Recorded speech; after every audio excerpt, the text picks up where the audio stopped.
தலைப்பு: மலையின் பாடல். மறுபடியும் எனக்கு நினைவு வந்தபோது உலகம் இயல்பு நிலைக்கு திரும்பியிருந்தது. ஏரின் நீர் சுற்றியிருந்த மலைகளை மீண்டும் பிரதிபலித்தது. வானம் தெளிவாக இருந்தது. என் முகத்தில் வெயில் விழுந்தது. எனக்கு மேல் சூரியனை மறைத்து ஒரு நிழல் விழுந்தது. ஒரு வாய் குடியுங்கள். ஹென்றி ஒரு விஸ்கி பாட்டிலை நீட்டினார். நான் தரையில் படுத்திருந்தேன். தூக்கப்பைக்குள் உடம்பை முழுவதுமாக இழுத்து என் தாடை வரை மூடியிருந்தது. ஒரு கைதியைப் போல நான் அசைவின்றி கிடந்தேன். விரும்பினாலும் அந்த பாட்டிலை என்னால் கையால் வாங்க முடியவில்லை. ஹென்றி சிரித்தார். என்னை வெளியே விடுங்கள் என்றேன். சில நிமிடங்களுக்குப் பிறகு அவர் என்னை விடுவித்தார். அருகில் ஒரு குழு எருமை ஓட்டிகள் ஓய்வெடுத்து குழம்பிக் கொண்டிருந்தனர். வயது முதிர்ந்த ஒரு திபெத்தியர் குதிரைகளுக்கும் சடை எருமைகளுக்கும் உணவு போட்டு கொண்டிருந்தார். ஹென்றி என் அருகில் மடக்கு முக்காலியில் பைனாகுலருடன் அமர்ந்திருந்தார். இப்படி கொட்டி தீர்த்த பிறகு உள்ளே இருக்கும் கொந்தளிப்பான மனிதன் எப்படி இருக்கிறார் என்று அவர் கேட்டார். நான் மெதுவாக எழுந்து உட்கார்ந்தேன். முன்பை விட நன்றாக இருக்கிறார் என்றேன். என் மனம் திடீரென்று மிகவும் தெளிவடைந்திருப்பதைக் கண்டு எனக்கே ஆச்சரியமாக இருந்தது. பாட்டிலை எடுத்து சில வாய் குடித்தேன். ஒரு இனிமையான கதகதப்பு என் உடலுக்குள் பரவியது. அற்புதம் என்றேன். அதற்கு நான் தான் காரணம் என்றார் ஹென்றி. முதலில் அது நிமோனியா என்று நினைத்தேன். அதனால் பெனிசிலின் கொடுத்தேன். அது டைபாய்டாக இருக்கலாம் என்று குளோரோம்ஃபெனிகால் கொடுத்தேன். பிறகு மலையில் ஏறும்போதே உங்கள் விசித்திரமான நடத்தையை பார்த்து அது டைபாய்டு இல்லை என புரிந்தது. ஒரு குப்பி ஊசி போட்டேன். ஆனால் இங்கே வந்த பின் பைத்தியம் போல வெறியுடன் தெரிந்தீர்கள். உடனே எனக்கு புரிந்துவிட்டது அது மலேரியா. அதனால் உங்கள் பின்புறத்தில் 2 குப்பி குளோரோகுயின் செலுத்தினேன். மலேரியாவா? நம்ப முடியாமல் சிரித்தேன். கடல் மட்டத்திலிருந்து 4000 மீட்டர் உயரத்தில் மலேரியாவா? அப்போதுதான் எனக்கு திடீரென்று நினைவுக்கு வந்தது. 4 வருடங்களுக்கு முன்பு நான் ஆப்பிரிக்காவில் இருந்தபோது ஃபால்சிபாரம் மலேரியா என்ற உயிர்கொல்லி நோய் எனக்கு வந்தது. ஒரு முறை வந்து தப்பித்து விட்டால் மீண்டும் வராத ஒரே நோய் அது. ஆனால் இந்த பயங்கர நோய், அதனிலும் ஆபத்து குறைவான, ஒவ்வொரு 3ஆம் நாளும் வந்து போகும் 3ஆம் மலேரியா எனப்படும் பிளாஸ்மோடியம் வைவாக்ஸ் வந்தால் அதன் அறிகுறிகளை வெளித்தெரியாமல் மறைத்துவிடும். குழந்தைகள், வயதானவர்களைத் தவிர வேறு யாரையும் அது கொல்வதில்லை. ஆனால் அந்த ஒட்டுண்ணிகள் கல்லீரலில் மறைந்திருக்கும். நோய் எதிர்ப்பு சக்தி குறையும் போது நமது இரத்த ஓட்டத்தில் கலந்துவிடும். ஏற்கனவே எனக்கு இப்படி நடந்திருக்கிறது. இப்போதும் அதுதான் என்று நினைக்கிறேன். சிறிது நேரம் தூங்கினீர்கள். பிறகு சட்டென்று துள்ளி எழுந்து மீண்டும் பேய் ஓட்ட ஆரம்பித்தீர்கள். உங்களுக்கு நினைவில்லையா? ஹென்றி கேட்டார். இல்லை என்றேன். எந்த பேயை ஓட்டினேன்? யோகானந்தர். அவரை நீங்கள் வீசி எறிய விரும்பினீர்கள். உங்கள் வயிற்றில் கையை விட்டு அவரை பிடுங்கி எறிய முயன்றீர்கள். அது நல்லதுதான், இயல்பானதுதான். அது போன்ற ஒரு உறவு மோசமான நிலையை அடையும் போது, அதை சார்ந்திருக்க வேண்டிய ஆபத்து உருவாகும் போது ஒரு குரு தனது தொப்புள் கொடியை வெட்டிவிட வேண்டும். அவர் நல்லவராக இருக்கும் பட்சத்தில் அதற்கான நல்லதொரு தருணத்தை அவரே தேர்ந்தெடுப்பார். அவர் நல்லவரல்லர். இடைமறித்து சொன்னேன். மோசமானவர், மிக மோசமானவர். ஒரு நிலையில் இருக்க தெரியாத அல்லது இருக்க விரும்பாத ஆசிரியர் ஆபத்தான ஆசிரியர். கையை கொண்டு உன்னை வழிநடத்திவிட்டு காலால் இடறி விடுவாரானால், நீ கீழே விழும்போது கேலியாகச் சிரிப்பாரானால், இன்று அவர் சொல்லும் ஒன்று நேற்று சொன்னதை முற்றிலும் மறுத்து அமைந்திருக்குமானால், அவர் சொல்வதெல்லாம் வெறும் உதாரணங்களாக இருக்கையில் ஒரு வரைபடத்தை உண்மையான பிரதேசமாக நீ எடுத்துக்கொள்வதை குற்றஞ்சாட்டுவாரானால், அவரது ஞானம், வேதாந்தம், திபெத்திய பௌத்தம், தாவோயிசம், ஜென், யார் இந்த மனிதர்? எங்கே இருந்து எப்படி இவருக்கு இந்த கருத்துக்கள் கிடைக்கின்றன? இவரது ஆசிரியர் யார்? ஆமாம், தவிர்க்க முடியாதுதான், ஹென்றி ஆமோதித்தார். ஆனால் நீங்கள் அவரிடம் எதிர்பார்த்தது என்ன? விடைகளை தட்டில் வைத்து அவர் தருவார் என்றா? உதாரணங்களுடனான நல்ல விளக்கமான ஒரு கோட்பாட்டை அளிப்பார் என்றா? இல்லை என்றேன். நான் எதிர்பார்த்ததெல்லாம் அவரது கருத்துக்களிடையே இன்னும் நல்ல விதமான ஓர் ஒத்திசைவைத்தான். ஹார்மனி, அது உங்களது இரண்டாவது தவறு. குரு என்பவர் ஆசிரியர் அல்லர். ஓர் ஆசிரியரை பெற்றிருப்பது மிகவும் எளிது. அவர் அறிவை வழங்குகிறார், அதன் மூலம் உங்களது அறிவை பெருக்குகிறார். உங்களுக்கு அதிக தகவல்கள், அதிக திறமைகள் கிடைக்கின்றன. நீங்கள் அறிவார்ந்த விவாதங்களில் ஈடுபடுகிறீர்கள், கூடுமானால் அதிக பணமும் சம்பாதிக்கிறீர்கள். அவ்வளவுதான் ஒரு ஆசிரியரின் வேலை. ஆனால் குரு கற்பிப்பதில்லை.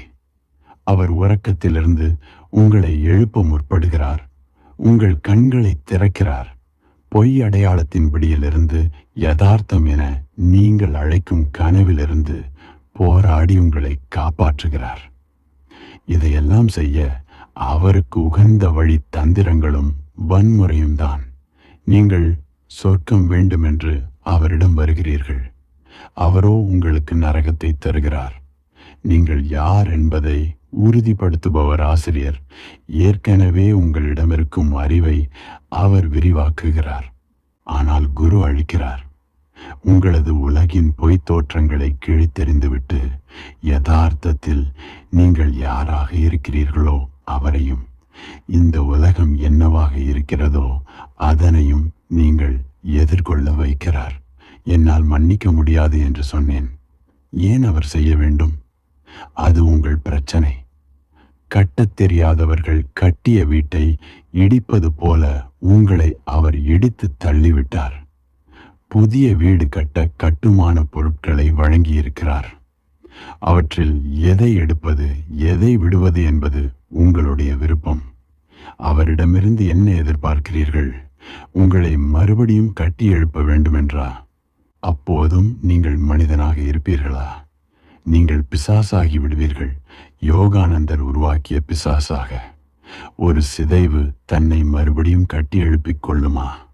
பெரும் வியப்புடன் கேட்டேன்.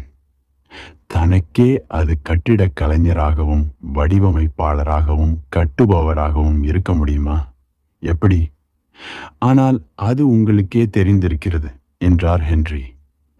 குழந்தையாக இருந்த எனது கைகள் இவை, வயதாகி கிழவனாக போகும் எனது கைகளும் இவைதான்.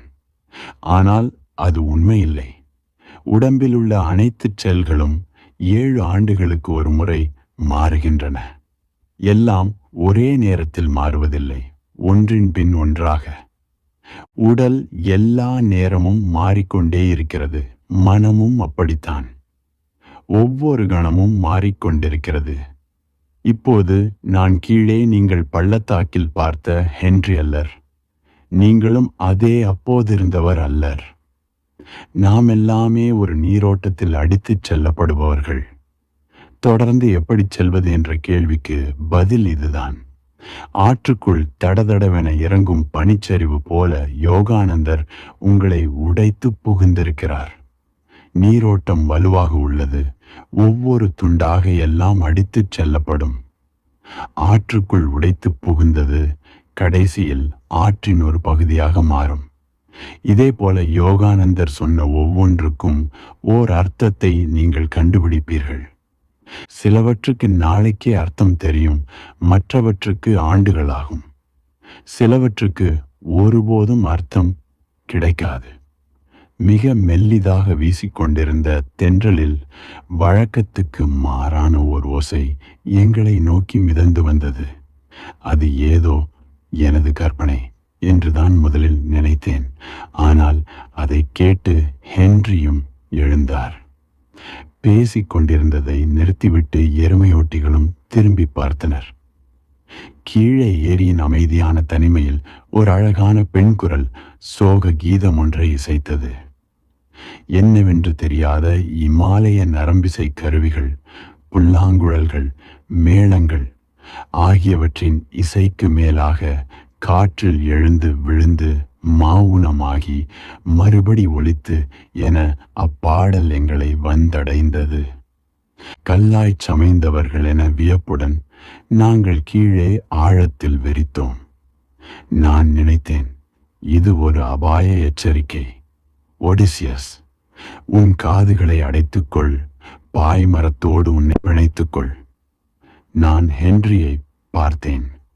பரவசத்தில் அவரது யூத முகம் வினோத அழகுடன் தூய சோகம் தவழ பாடலின் லயத்தோடு ஒன்றியிருந்தது. நாங்கள் சந்தித்ததிலிருந்து இப்போதுதான் அவர் ஆச்சரியப்படும் விதத்தில் மனிதத்தன்மையுடன் காணப்பட்டார். நான் எருமையோட்டிகளை பார்த்தேன். கசங்கி அவர்களது கால்சராய்களின் விளிம்பில் மார்பு வரை பாதி திரும்பியிருந்த அவர்களது உடலின் முறுக்கில் செயலொன்றின் பாதியில் உறைந்து விட்டிருந்த அவர்களது கைகளில் என்னுடையதற்கு சற்றும் குறைவில்லாது திகைப்பூட்டும் ஒரு பதற்றத்தை கண்டேன். அவர்களும் அதை உணர்ந்தார்கள். ஒவ்வொருவரும் நிலையாமையில் நிற்கும் சாதாரணன் என்பதனின்றும் மேலானவர்கள் என்ற திடமான மாயையை எதிர்பார்த்து இருப்பதாய் நான் எண்ணினேன். அந்த பாடல் எங்களை மூடியிருந்த கதகதப்பையும் பொய் நம்பிக்கை போர்வைகளையும் நீக்கிவிட்டது. சிதைவிலிருந்து சிதைவை நோக்கிச் செல்லும் பாதையில் எலும்புக்கூடுகளாய் நாங்கள் நின்றோம். எப்போதும் மாறாதது நிலையாமையே. அருகேயுள்ள மலைச்சிகரங்களுக்கு அப்பால் இருக்கும் மண்ணும் பாறைகளும் போல மலைகளும் கூட இறந்து போகின்றன. ஆனால் நம்மை விட மிக மெதுவாக. நம்மால் அவற்றையும் மீண்டும் உருவாக்க முடிவதில்லை. முடிவற்ற உறைதலிலும் உருகுதலிலும், முடிவற்ற உடைதலிலும் நொறுங்குதலிலும், முடிவற்ற தேய்மானத்திலும் அவை வயதாகி சிதைவடைகின்றன. மலைகளின் சரிவுகளில், அவற்றின் வளமான பகுதிகளிலும் கூட காடுகள், மண், வளர்ச்சி, மக்கள் தொகையாவும் வேகமாக குறைந்து கொண்டே வருகின்றன. எப்போதும் இல்லாத அளவுக்கு தூசும் மௌனமும் அதிகரித்திருக்கிறது. தொடுவானத்துக்கு அப்பால் திபெத்தில் தனிமைப்படுத்தப்பட்ட, கைவிடப்பட்ட, சிதிலமடைந்து கொண்டிருக்கும் நகரங்கள் உள்ளன. பழைய நாகரிகங்கள் சுவடில்லாமல் மறைந்துவிட்டன. உலகில் உயிர் வாழ்க்கையின் ஆதாரமான எரியும் சூரியன் சீரான அணுவெடிப்பு இப்போது வலுக்குன்றி பலவீனமடைந்து வருகிறது. இன்னும் 10 லட்சம் வருடங்களில் அது அழிந்துவிடும். காற்று வெளியும் கூட உயர்ந்து கொண்டும் தாழ்ந்து கொண்டும் இருக்கிறது. பிறகு ஏன் இங்கிருப்பவை பற்றி, இங்கிருக்க மட்டுமே முடிந்தவற்றை பற்றி அச்சம் கொள்ள வேண்டும்? ஒரு சிதைவிலிருந்து இன்னொரு சிதைவுக்கு போகும் பயணம் தோதான இடங்களில் நிற்கும், அல்லது மறுபடி முதலிலிருந்து தொடங்கும், அல்லது அது தொடங்கியது என்ற பொய் உத்தரவாதங்களை வேண்டிய இந்த இயக்கம் ஏன்? நாம் சிறிது நேசிக்கிறோம், சிறிது சிரிக்கிறோம், சிறிது காயப்படுத்துகிறோம், பிறகு இல்லாமலாகிறோம். பாடல் முடிந்த போது தலை கவிழ்ந்தவர்களாய் செய்ய ஏதாவது வேலை இருக்கிறதா என தேடத் தொடங்கினோம். பிறகு ஒரு வழியாய் பள்ளத்தாக்கை நோக்கி பயணத்தை தொடர்ந்தோம். இப்போது கட்டளை குரல் அடங்கியிருந்தது. கிட்டத்தட்ட மன்னிப்பு கேட்கும் தொனியில் அது ஒலித்தது. சடை எருமைகளும் செத்து வீழும் மண்ணோடு மண்ணாகும். கணவாய்க்கு அடியில் இருந்த குடைவில் மெல்லிய செங்குத்துச் சரிவு ஒன்று தொடங்கியது. அதில் எறும்பு புற்றுகள் போல ஆங்காங்கே காணப்பட்ட பழுப்பு நிற வீடுகளை பார்த்தோம். வீடுகளை நோக்கிய பாதையில் வரிசையாக சிவப்பு வெள்ளை தூபிகள் சூரியனால் கைவிடப்பட்டு சிதிலமடைந்து காணப்பட்டன. அவற்றின் நிழல்கள் கொண்டை வைத்த புறாக்கள் போலத்து தோன்றின. பாதையின் இந்த பக்கம் பனி பெய்தது போல தெரியவில்லை. இன்னும் நெருங்கிய போது கீழ்ச்சரிவுகளில் வேலியிட்ட தழடுக்கு தோட்டங்களை பார்த்தேன். அந்தி சாயும் அமைதியில் அந்த குடியிருப்பு அங்கு யாருமே வசிக்கவில்லை என்பதான ஒரு தோற்றத்தை தந்தது. முதல் வீட்டிலிருந்து நீண்ட சங்கிலியில் கட்டப்பட்ட ஒரு நாய் கடுமையாக குரைத்து எங்கள் திசையில் பாய்ந்தது. உருமிய போது வெளிப்பட்ட அதன் பற்களில் எச்சில் ஒழுகியது. வயதான திபெத்தியர் அதனை ஒரு கழியால் அச்சுறுத்தினார். நாய் தாவி அந்த கழியை பிடுங்கியது. எருமை ஓட்டிகள் சத்தம் போட்டபடியும் தாக்குவது போல கைகளை காட்டியும் அங்கு ஓடி வந்தனர். பாய்ந்து கொண்டிருந்த நாய் பின்வாங்கியது. கூரை மேலிருந்து வீட்டு சொந்தக்காரர் சிடுசிடுத்த முகத்துடன் இதை பார்த்து கொண்டிருந்தார். குறைக்கும் நாயை அடக்க வேண்டும் என அவருக்கு தோன்றவில்லை. எங்களை அவர் சந்தேகத்தோடும் வெறுப்புடனும் பார்த்தார். வயதான திபெத்தியர் அவரை அழைத்தபோது முதுகை திருப்பிக் கொண்டவர் நடந்து சென்று மறைந்தார். இன்னும் சற்று தூரம் சென்றபின் பயணம் நின்றது. நான் அவரிடம் வரும் வரை ஹென்றி பொறுமையாக காத்திருந்தார். நண்பரே என்றபடி நட்பாக என் தோள் மீது கை போட்டார். உங்களை சந்தித்ததில் எனக்கு மகிழ்ச்சி. மிகவும் சுவாரஸ்யமாக இருந்தது. வருத்தப்படும் விதமாக இங்கே நாம் பிரிய வேண்டியிருக்கிறது. என் கண்கள் நட்பு பாராட்டாத வீடுகளின் வரிசையை நோக்கின. அங்கே நிழல்கள் அடர்ந்து அஸ்தமனத்தோடு சேர்ந்து கொண்டிருந்தன. இருண்ட மலையிடுக்குகளில் விழுந்து தொங்கும் பாறைகளுக்கு கீழ் காணாமல் போய்க் கொண்டிருந்தன. கரையில் விழுந்து இந்த மோசமான இடத்தில் கடும் சோர்வில் இருக்கும் என்னை தனியே உணவின்றி வழிகாட்டியின்றி விட்டு செல்லுங்கள் என அவரிடம் கெஞ்ச வேண்டும் போலிருந்தது. இந்த வீடுகளுள் ஒன்றில் இரவை கழிப்பது சரியான விஷயமாக இருக்கும் என்றார். பிறகு உள்ளூர்கார சோம்பேறி யாரிடமாவது கொஞ்சம் பணம் கொடுத்தால் இதைவிட நாகரீகம் தெரிந்த ஒரு இடத்துக்கு உங்களை அழைத்து போவான். நீங்கள் கேட்கையில் எனக்கு தொண்டை அடைத்து கொண்டது. எனக்கேயான பாதை ஒன்று இருக்கிறது. வறண்ட குரலில் சொன்னார். உங்களுக்கு உணவு கொஞ்சம் தந்துவிட்டு போகிறேன். நீங்கள் பசியால் வாடத்த தேவையில்லை. ஒரு சடை எருமையின் முதுகில் இருந்த பையில் தேடினார். ஒரு கலன் பீன்ஸ் மற்றும் ஒரு பொட்டலம் மொறுமொறுப்பான ரொட்டிகளை எடுத்து தந்தார். நன்றி, சிறிது லட்சணக் குறைவாகவே சொன்னேன். இன்னும் அதிகம் தருவார் என எதிர்பார்த்திருந்தேன். இந்த சிறு உதவி மூலம் என்னை கைவிட்டு போவதனால் உறுத்தும் மனச்சான்றை அமைதிப்படுத்த அவர் முயன்றிருக்கலாம். நல்வாய்ப்பு அமையற்றும் என்றவர் ஒரு விரைவான அணைப்பு அணைத்தார். முதுகில் தட்டி கொடுத்தார். தொடர்ந்து தேடுங்கள். ஓம் மணி பத்மே ஹியூம்.